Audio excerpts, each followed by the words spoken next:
집사님 기도하는 중에 영국이 그 EU에서 유럽연합에서 탈퇴했다는 소식을 우리가 뉴스로 접했습니다.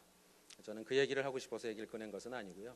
제가 94년도에 영국에 한 3개월 동안 가 있을 기회가 있었는데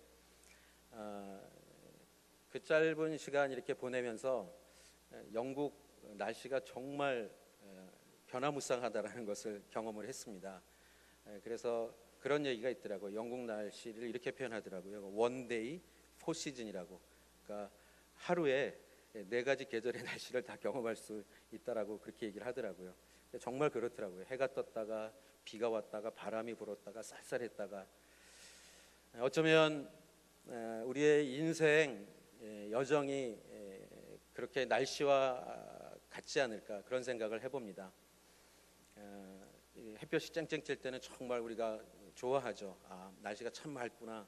그런데 갑자기 비가 오고 바람이 불고 그런 날씨를 또 경험하면서 우리가 생각하게 되는 것은 우리가 사도 바울을 지금 사도행전을 통해서 함께 공부하면서 끊임없이 다가오는 인생의 여러 가지 변화들, 그 변화들 속에 부딪히는 어쩌면 마음과 또 몸에 또 영적으로 부딪히는 여러 가지 힘든 상황들 속에서 하나님께서 하나님의 사람을 어떻게 인도하시는지, 또 그러한 하나님의 사람을 통해 하나님께서 어떤 은혜와 어떤 역사를, 어떤 섭리를 또 행하시는지 우리는 지금 보고 있는 것입니다. 바울이 이제 예루살렘에서 로마로 가는 이 여정 가운데 우리가 지난 27장에는 큰 폭풍, 큰 태풍을 만나서 배가 난파되고 바울을 포함한 276명의 사람들이 어쩌면 생명을 잃을 수 있는 그 위기 가운데 하나님께서 결국 한 사람 사도 바울을 통해서 그 모든 사람을 구원하시는 그 사건을 우리는 경험하게 됩니다. 하나님의 사명자는 결코 죽지 않는다. 그것을 우리가 교훈을 얻게 되는 것이죠. 또한 한 사람을 통해 수많은 사람들이 구원을 얻고 죽음의 위기 속에서 생명을 보존하는 그 사건을 우리는 보게 된 것입니다.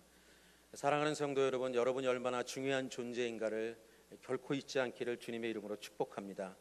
내가 나를 생각할 때 내 존재 가치를 하나님께서 보시는 그 눈으로 볼 때 나를 통해서 하나님께서 이루시길 원하시는 하나님의 섭리, 하나님의 뜻이 반드시 이루어지는 것입니다. 여러분이 얼마나 복된 존재인지를 꼭 기억하십시오. 그렇게 난파된 276명이 도착한 그 섬이 그 270명은 그 섬이 어떤 섬인지 몰랐죠. 그래서 28절에 오늘 우리가 읽은 것처럼 무사히 해안에 도착하고서야 우리는 그곳이 몰타 섬이라는 것을 알았습니다. 어디까지 밀려왔는지, 상황이 어느 곳인지는 전혀 알 수가 없었어요. 14일 동안 어둠 가운데 태풍과 폭풍이 그렇게 몰아칠 때 어디까지 어떻게 가는지를 전혀 알 수 없었던 그들이 도착한 섬, 알고 보니까 그곳이 몰타 섬이라는 것을 그들이 알게 됩니다. 비가 오고 날씨는 이제 초겨울이라서 춥고 바닷물에 빠졌던 사람들 얼마나 추웠겠습니까?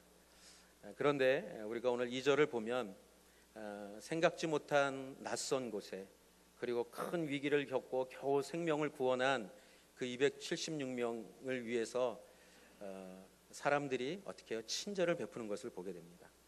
2절 한번 같이 읽겠습니다. 시작. 그 섬 원주민들은 우리에게 각별한 친절을 베풀어 주었습니다. 또 비가 오고 추웠기 때문에 불을 지펴 주며 우리 모두를 맞아 주었습니다. 하나님의 섭리는 바울 그리고 바울 그 일행들을 계속 돌보고 계시는 것을 보게 됩니다. 우리가 사람을 통해 도움을 받을 때 우리는 그것이 하나님의 손으로부터 오는 것임을 알아야 합니다. 여러분, 하나님은 원수지간도 화목하게 하고 화평케 하실 수 있는 분이시라는 것을 믿으십니까? 여러분, 우리가 다윗과 요나단의 관계는 사실은 어떻게 해요? 서로 친구가 될 수 없는 관계예요. 왕의 아들과 왕으로 지목받은 한 사람, 도저히 같이 공존할 수 없는 그런 원수가 될 수밖에 없는 관계였지만 어떻게 해요? 하나님이 그 두 사람을 누구보다 가장 친한 그런 친구로 만드는 것을 우리는 보게 되는 것이죠. 그렇기 때문에 우리가 낯선 사람도 얼마든지 친구가 되게 하실 수 있는 하나님, 그리고 꼭 필요하고 진실한 친구로 만드실 수도 있다는 것을 우리는 기억해야 합니다. 오늘 이 원주민들의 이 난파당한 사람들에게 베푸는 이 친절을 통해서 우리가 배우는 교훈은 여러분 이런 것입니다. 우리가 낯선 사람을 대할 때 어떻게 대해야 하는가. 제가 예전에 방송을 통해서 들었던 것이 기억이 나는데요. 독일 사람이었습니다. 독일 사람이 우리나라에서 수년 동안 이렇게 생활을 하면서 한국 사람들이 어떤 사람들인지, 한국 사람들의 특성에 대해서 얘기한 내용이 이런 것이었습니다. 한국 사람들은 친절한 서로 아는 사람들과의 관계에서는 가족 이상의 그런 관계를 가지고 살아간다라는 거예요. 그런데 일단 내가 모르는 사람이다라고 판단이 되어지면 그냥 모르는 관계가 아니라 거의 적처럼 대한다라는 거예요. 적처럼 상대방을. 여러분 혹시 이렇게 지나가면서 누가 여러분을 보면서 이렇게 웃으면서 인사할 때 혹시 그런 경험을 해보신 적이 있으십니까? 우리나라에서는 그러면은 째려보죠. 저 사람이 왜 나에게 웃나? 혹시 내가 뭐 문제가 있나? 다른 사람은 나에게 친절을 베푸는데 우리는 그렇게 받아들이지 않죠. 근데 놀라운 건 교회에서도 그렇다는 거예요. 교회에서도 처음 오신 분들이 느끼는 그 낯섦, 내가 지금 어디다 시선을 둬야 되는지, 누구를 바라봐야 되는지, 처음 교회를 방문한 분들이 늘 예배를 드리고 늘 교회 오는 성도님들이 그들을 바라보는 그 시선을 이렇게 볼 때 굉장히 낯설다. 내가 교회를 왔는데 교회가 이런 곳인가 하는 그런 생각을 갖게 된다라는 것입니다. 여러분, 제가 오늘 이 부분을 말씀을 나누면서 저희 교회 처음 오신 분이라고 느껴진다면 여러분들 꼭 가서 먼저 인사하시고 잘 오셨다고 얘기하시고 여러분을 짧게 소개하고 만나서 반갑다고 꼭 인사를 해주시기를 바랍니다. 그렇게 해주시기를 꼭 부탁드립니다. 왜냐하면 처음 오신 분들은 그 30초 1분이요 30분 1시간처럼 느껴진다라는 거예요. 그런데 누군가 와서 따뜻하게 어떻게 오셨냐고, 처음 뵙는데 나는 누구라고, 평택온누리교회 잘 오셨다고, 반갑다고, 그렇게 인사를 나눌 때 그분이 긴장하고 또 낯섦, 또 내가 지금 어디로 가야 되나 막 그렇게 마음이 어려울 때 그분의 그런 어려운 마음들, 힘든 마음들, 그런 부분들이 다 하나님을 만나는 듯한 그 은혜를 반드시 경험하게 된다라는 것입니다. 지난 금요일 요한다락방 종강 예배할 때 우리 김종숙 권사님께서 저희 화요일마다 이제 한 2주 됐는데요, 인터콥에서 이제 본당에서 예배를 드리거든요. 그 예배 모임에 참석을 하셨던 것 같아요. 근데 이제 우리 교회 성도님들 한 2-3분하고 같이 참석을 했는데 그 예배 모임은, 인터콤 예배 모임은 다 모르는 분들이잖아요. 근데 김종숙 권사님이 그 예배에 참석하시고 이게 도대체 어디다 시선을 둬야 될지 다 낯선 사람들과 있는 그 관계 속에서 어느 누구도 와서 인사하거나 반갑다고 이렇게 하는 그렇지 않은 그 상황들을 경험하면서 교회에 처음 오신 분들의 마음이 이렇겠구나라는 것을 다시 한번 경험했다라는 거예요.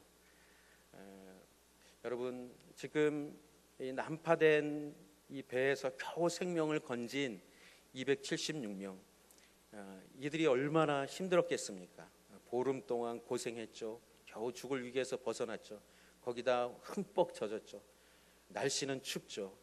그런데 이 원주민들이, 우리 원주민들 그러면은 어떤 선입견이 있나요?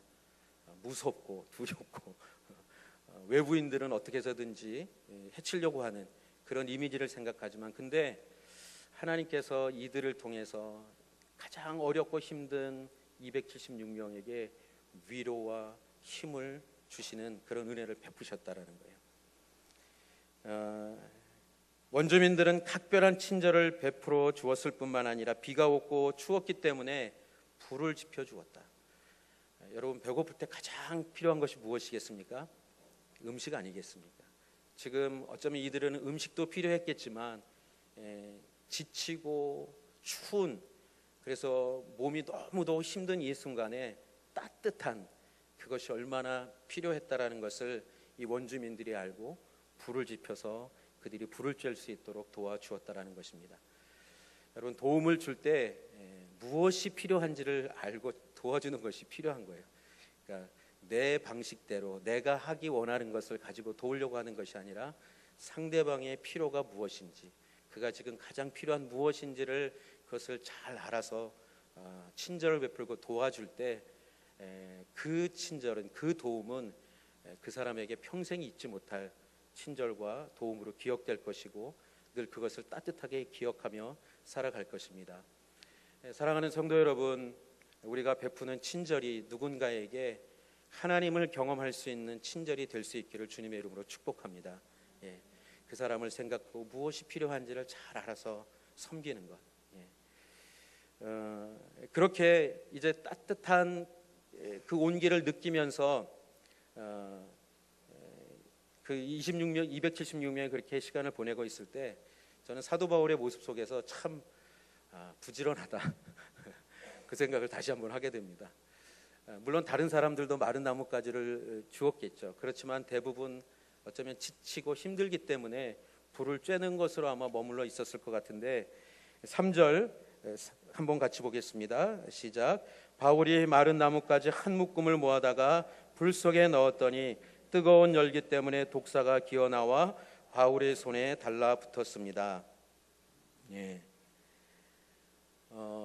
바울은 마른 나뭇가지들을 주워다가 지금 추위에 떨고 있는 그 276명을 돕기 위해서 막 나뭇가지를 주워서 지금 불을 더 이렇게 뜨겁게 피우기 위해서 막 움직였다라는 거예요. 여러분, 바울도 똑같이 그 어려움을, 그 태풍을, 그 폭풍을 겪은 거예요. 바울도 지치고 힘들었을 것입니다. 그런데 바울은 그 사람들을 돌보고자 하는 마음이 있었어요. 어쩌면 영혼에 대한, 사람에 대한 하나님의 마음을 품고 있을 때 할 수 있는 행동이 아닐까 생각을 해봅니다. 여러분, 다 지치고 힘들 때 다 쉬고 싶지 누가 움직이고 싶겠어요? 제가 수요일 날 이사를 했는데 이사를 하니까 힘들더라고요. 그래서 아내는 안 쉬어요. 막 계속. 그래서 저는 힘들어가지고 이제 가만히 앉아 있는데 힘들면 쉬고 싶은 게 사람의 본성 아니겠습니까? 지치면. 그런데 사도 바울은 본인도 지치고 힘든 가운데서도 다른 사람들을 돌보고자 하는 그런 모습을 보게 됩니다.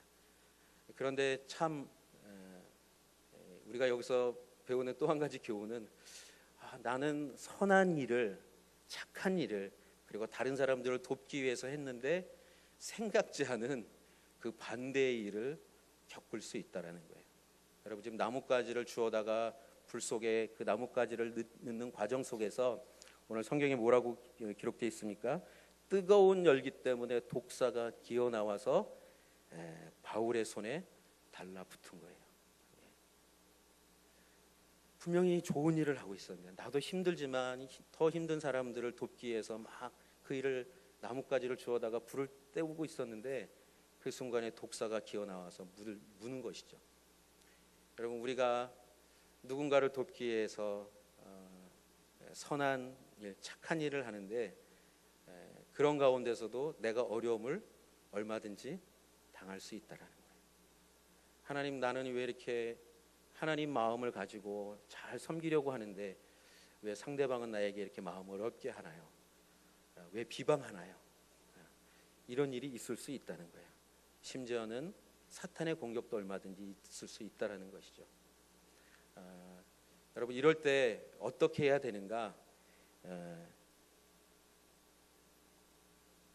5절을 먼저 보겠습니다. 5절을. 그런데 바울은 그 뱀을 불 속에 떨어버렸고 아무런 상처도 입지 않았습니다. 참 글쎄요, 좀 저 같아도 막 뱀이 물었으면 막 기겁을 하고 막 난리를 쳤을 텐데, 나 이제 죽었다고 이제 막 뭐 어떡하냐고 막 그럴 수도 있고 막 두려움에 떨 수도 있었을 것 같은데, 사도 바울은 그 뱀을 그냥 불 속에 떨어버립니다. 근데 아무런 상처도 입지 않았어요.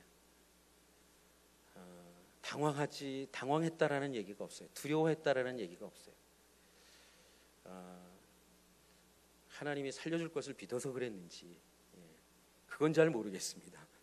하지만 사도 바울은 당황하지 않고 그 뱀을 그냥 떨어버리고 아무 상처도 입지 않았다. 여러분 우리가 이것을 뭐라고 얘기하죠? 기적이라고 얘기합니다. 기적. 인간의 상식, 우리가 알고 있는 경험을 통해서는 도저히 해석이 안 되는 것이죠. 여러분 하나님께서 사도 바울에게 이런 은혜를 베푸셨다라는 것을 믿으십니까?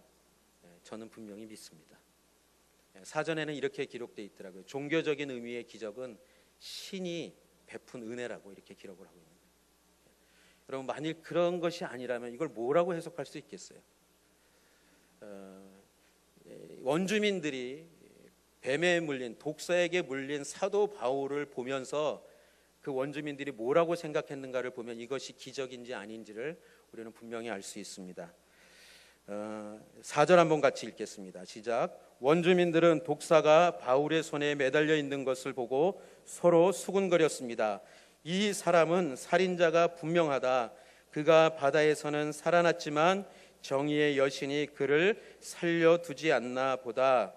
그리고 6절 같이 읽겠습니다. 사람들은 그가 몸이 부풀어 오르거나 갑자기 쓰러져 죽을 것이라고 생각했지만 오래 기다려봐도 아무 일 없는 것을 보고는 생각이 바뀌어 바울을 신이라고 말했습니다. 여러분 이들이 지금까지 그 섬에 살면서 그리고 조상들로부터 들어온 얘기는 뭐였을까요? 이 독사에게, 이 뱀에 물리면은 독 때문에 몸이 부풀어 오르거나 분명히 죽는다라는 것을 이들은 너무도 잘 알고 있었다라는 것입니다. 그리고 또 이들이 뱀에 물렸을 때 그 뱀에 물린 것은 그냥 물리는 것이 아니라 분명히 어떤 죄가 있고 잘못했기 때문에, 여기는 살인자라고 나와 있죠. 그가 저 바다에서는 건짐을 받았을지 모르겠지만 정의의 여신이 어떻게 해요? 그를 살려두지 않나 보다. 이것은 이 사람이 죄인이라는 것을 얘기하는 것이다. 그래서 그 신이 가만두지 않는 것이다라고 해석을 하고 있는 거예요. 여러분 그렇습니다. 이들도 당연히 그들의 역사를, 그들의 조상들의 또 그들의 삶을 통해서 분명히 알고 있는 것은 죽는 게 당연한 거예요.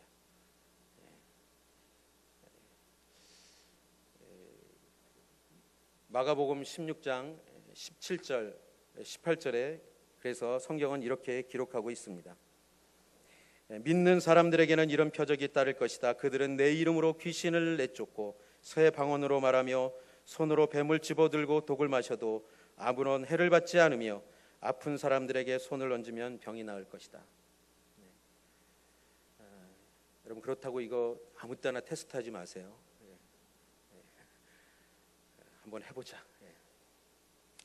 그렇게 해야 될 때 하나님이 그렇게 역사하시는 거예요. 필요할 때. 제가 오늘 일부 예배 박종일 목사님 설교를 들으면서 예전에 박종일 목사님이 해외에서 우리 선교사들 모임에 다른 목사님과 가서 섬기게 됐을 때 있었던 그 예화를 이렇게 듣게 됐는데요. 미국에서 오신 함께 동역하는 목사님이 이제 선교사님들 이렇게 막 기도해 주시는데 그 목사님이 기도하시면 막 어떤 영적인 현상들이 나타난다라는 거예요. 근데 박종일 목사님은 아무리 기도해도 잘 나타나지가 않고, 그러니까 마음이 이제 어려워서 목회자들은 좀 그래요. 같이 사역하는데 저 목사님은 어떤 영적인 현상들이 나타나고 아무것도 나타나지 않으면 나는 뭐지, 왜 하나님이 나에겐 이런 은혜를 안 주시지, 이제 그런 생각을 할 때가 있거든요. 그래서 이제 목사님께 물어봤다고 합니다. 목사님 어떻게 해서 그렇게 하나님께서 그렇게 은혜를 주시나요? 그랬더니 그 목사님이 하시는 말씀이 놀라운 건 이렇게 선교지에 와서 사역할 때는 하나님께서 그런 은사를 은혜를 막 주신다는 거예요. 놀라운 건 미국으로 다시 돌아갈 때 입국하는 그 순간부터는 교회로 돌아가면 그런 일이 안 일어난다는 거예요. 그래서 그 미국에 들어가는 게 굉장히 힘든 모양이라고. 그렇습니다. 하나님께서 아무 때나 그렇게 하시지는 않는 것 같아요. 그 은혜가 필요할 때, 그 은사가 필요할 때, 그 은혜와 은사를 통해서 사람들이 영적인 은혜를 하나님을 만나고 그 회복돼야 될 때 하나님께서 그런 은혜를 베푸신다라는 것이죠. 지금 이 사도 바울에게 나타난 이 하나님의 은혜, 사람들은 당연히 죽을 것이라고 생각했지만 하나님은 바울에게 아무런 해를 입지 않도록 그렇게 은혜를 베푸셨습니다. 여러분 기억하십시오. 하나님께서 이러한 기적을 베푸시는 이유, 그 목적은 그 사람이 특별한 사람이라는 것을 보여주기 위해서 하는 것이 아니라 그 기적을 통해, 그 사건을 통해 사람들이 하나님을 볼 수 있기를, 하나님을 만날 수 있기를 바라신다라는 것입니다. 여러분, 그래서 우리가 은혜와 은사를 사용할 때 늘 주의해야 되는 것이 그 부분이에요. 저도 오랫동안 사역을 하다 보니까 어떤 특별한 은사가 나타나면 내가 특별한 사람이라고 생각하는 사역자들이 있습니다.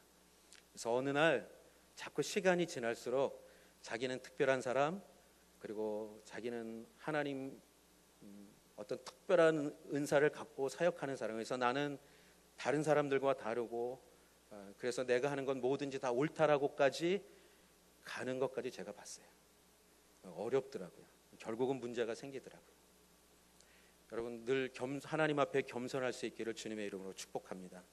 어떤 은혜든지 어떤 은사든지 하나님이 주시는 거예요. 아까 말씀드린 그 목사님 그것은 사람이 만들어내는 어떤 기술이 아닙니다. 오직 하나님께서 하시는 것이죠. 지금 사도 바울에게 임한 이 기적을 통해서 사람들이, 이 원주민들이 사도 바울에게 뭐라고 얘기합니까? 사람이 아니죠. 사람이면 죽어야 되니까. 근데 사람이 아니고 신이라고 얘기하는 거예요. 그런데 사도 바울은 그 얘기했을 때 여기 뭐 성경에는 기록되지는 않았지만 분명히 아니라고 얘기했을 거예요. 이미 그가 복음을 전할 때 사람들이 바나바와 바울을 신이라고 막 얘기했을 때 우리는 아니라고 분명히 얘기했던 것처럼 나는 신이 아닙니다. 분명히 얘기했을 거예요.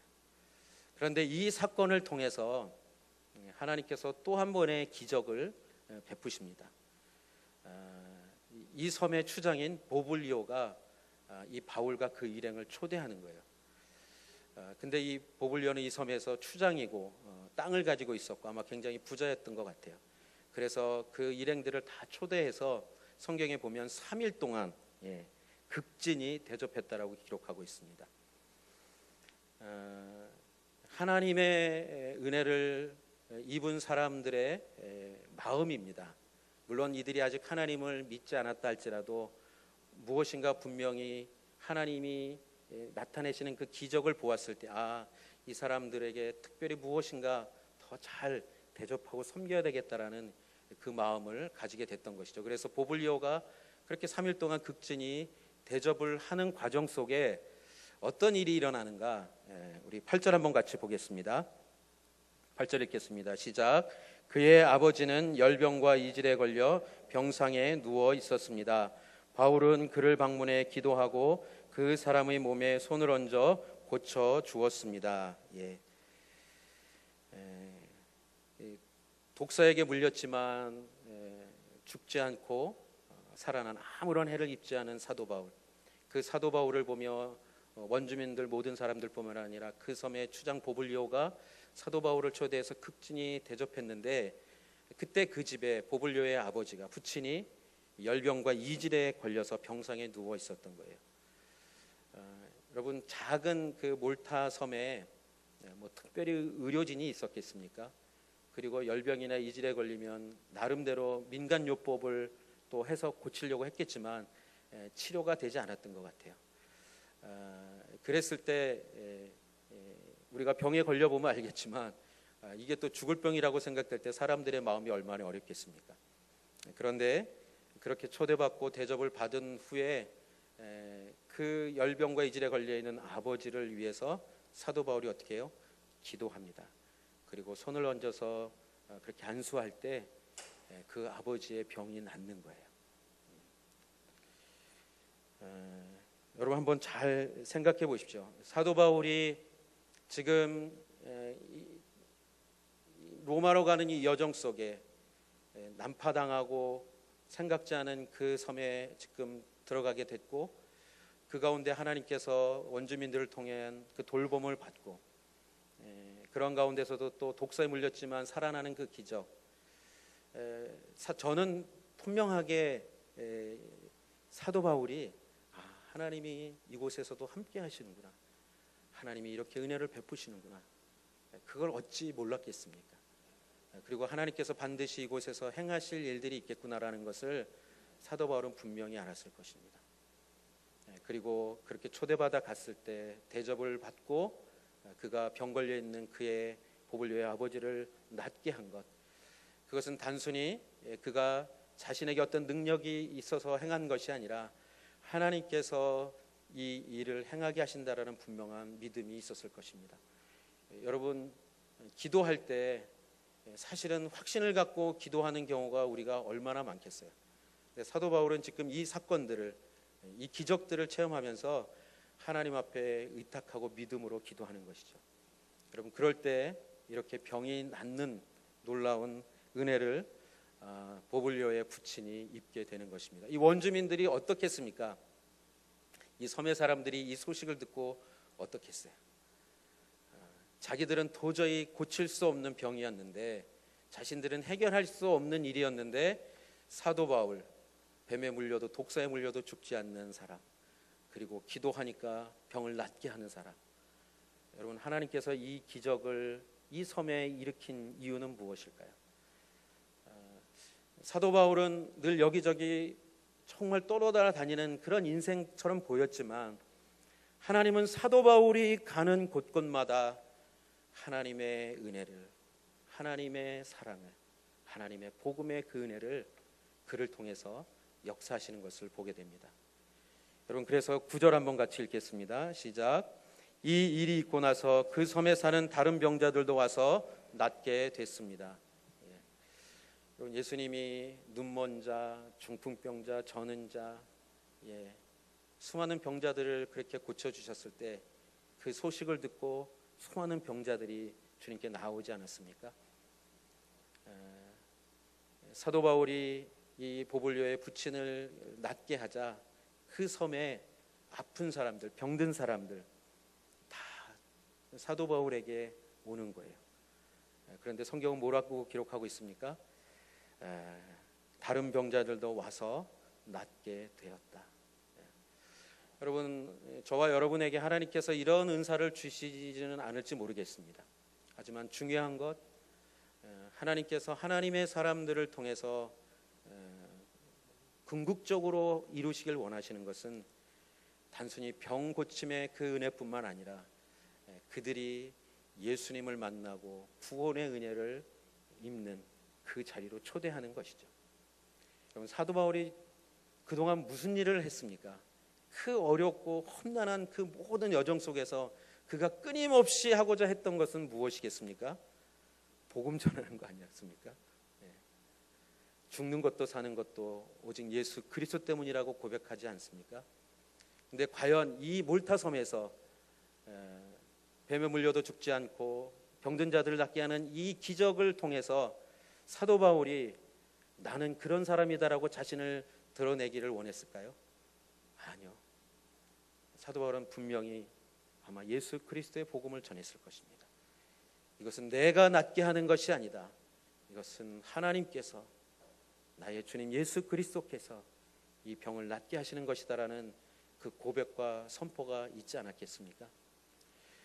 사랑하는 성도 여러분, 우리 삶에 하나님께서 주시는 은혜들이 있습니다. 우리는 그 은혜를 통해서 분명히 경험하는 것, 하나님이 나와 함께 하시는구나 라는 것을 분명히 믿게 될 것입니다. 그렇지만 그때 우리가 해야 될 것은 무엇일까요? 하나님이 어떤 분이신지를 여러분들이 드러낼 수 있기를 바랍니다. 우리는 간증을 하면 하나님께서 나에게 어떤 은혜를 주셨는지 간증을 하면 그냥 그 받은 은혜만 얘기할 때가 많아요. 그렇지만 그 은혜를 주신 분이 누구이신지, 그 은혜를 왜 주셨는지, 그래서 어떻게 나를 다시 살리시고 회복시키셨는지, 그 주님이 어떤 분이신지를 증거하지 않으면 그 은혜는 어쩌면 몰타섬에 하나님께서 베푸신 그 기적은 그냥 그 기적으로만 끝났을 것입니다.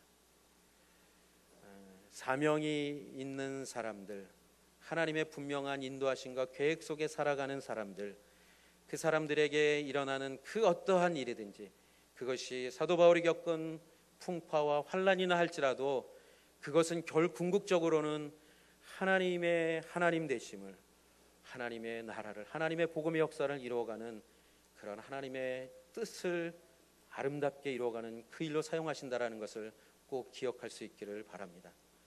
여러분, 오늘 한 주간을 살면서 어떠한 일을 겪을지 우리는 잘 모릅니다. 아까 원데이 포시즌이라 그랬잖아요. 비가 오다가 해가 뜨고 바람이 불고 또 태풍이 불고 어떠한 일이 일어날지 우리는 한 주간에 벌써 알고 살아가는 사람이 있을까요? 하지만 어떠한 어려움이 있든 그 가운데 하나님께서 어떻게 나에게 이런 은혜가 임하는가, 어떻게 나에게 이런 기적 같은 일이 일어날 수 있을까, 하나님이 그렇게 여러분을 보호하시고 지키시는 그런 은혜를 반드시 베푸실 것입니다. 그 은혜를 경험할 때 여러분들 마음 가운데 꼭 기억해야 될 것, 하나님 이 일을 통해서 내가 은혜를 덧입는 것뿐만 아니라 내 삶을 통해 내게 일어난 일을 통해 하나님이 어떤 분이신지 드러날 수 있기를 바랍니다. 나를 사용해 주십시오. 사도 바울은 어디를 가든지 그러한 삶을 살았던 것을 보게 됩니다. 여러분, 몰타섬의 기적이라는 것은 뱀에 물려서 죽지 않는 것도 병이 난 것도 기적이겠지만 하나님의 그 한 사람을 통해 그 섬에 예수 그리스도의 복음이 전해지는 그 역사가 일어난 것 아니겠습니까? 여러분, 하나님을 모르고 살아가는 그 사람들, 하나님이 계신지도 모르고 살아가는 사람들, 그리고 예수 그리스도의 복음을 들어보지 못했기 때문에 예수님을 믿을 수 없었던 그 사람들에게 한 사람을 통해 복음이 전해질 수 있는 것, 여러분, 그것은 기적 중에 기적입니다. 저는 여러분이 그런 기적의 사람이 되기를 주님의 이름으로 축복합니다. 여러분이 아니면 도저히 예수님을 만날 수 없는 사람들, 여러분이 아니라면 도저히 하나님께 나올 수 없는 사람들, 그러한 사람들이 여러분을 통해서 하나님께 나오고 하나님을 찾고 하나님을 만날 수 있다면 여러분, 그것은 가장 큰 기적이 아니겠습니까? 우리가 그렇게 하나님을 만나고 살아가는 것처럼 여러분, 그럴 때 하나님께서 끝까지 돌보시는 은혜가 있어요. 우리 10절 한번 같이 읽겠습니다. 그들은 여러모로 우리를 잘 대접해 주었고 우리가 그 섬을 떠날 때에는 우리에게 필요한 물건까지 공급해 주었습니다. 섬 원주민들은 생각지 않은 난파당한 사람들을 만났지만 그들을 잘 대접해 주었습니다. 낯선 사람들을 향하여 베푼 그 친절이 어디까지 갈 수 있는지 사실은 그들이 처음부터 알았을까요? 아니요, 몰랐을 거예요. 사도 바울을 통해서 그들이 받은 그 복음은 그들이 베푼 그 친절로부터 시작됐다라는 것을 기억하시기 바랍니다. 만일 그들이 난파당한 그 사람들을 죽이거나 해했다면 과연 그들이 복음을 들을 수 있는 기회가 있었겠습니까? 다시 한번 우리 성도님들에게 이렇게 권면하고 싶습니다. 내가 베푼 작은 친절이 하나님의 역사를, 기적을 일으킬 수 있는 시작이 될 수 있다는 것을 꼭 기억하십시오. 그리고 나에게 그런 기회가 왔을 때 여러분, 머뭇거리지 말고 꼭 친절을 베푸고 섬기십시오. 여러분이 할 수 있는 그것이 어떤 것이든 여러분 행하십시오. 여러분, 할 수 없는 것은 없습니다. 어떤 것이든지 하나님께서 우리에게 주신 은혜가 있다면 그것을 나누고 섬길 때 하나님은 그 작은 친절, 작은 베품, 작은 나눔, 그것을 통해서 하나님의 복음의 역사를 이루어 갈 것입니다. 그렇게 기적을 본, 그리고 복음을 들은 그 원주민들은 무엇을 했습니까? 끝까지 그들에게 친절을 베푸는 것을 보게 됩니다.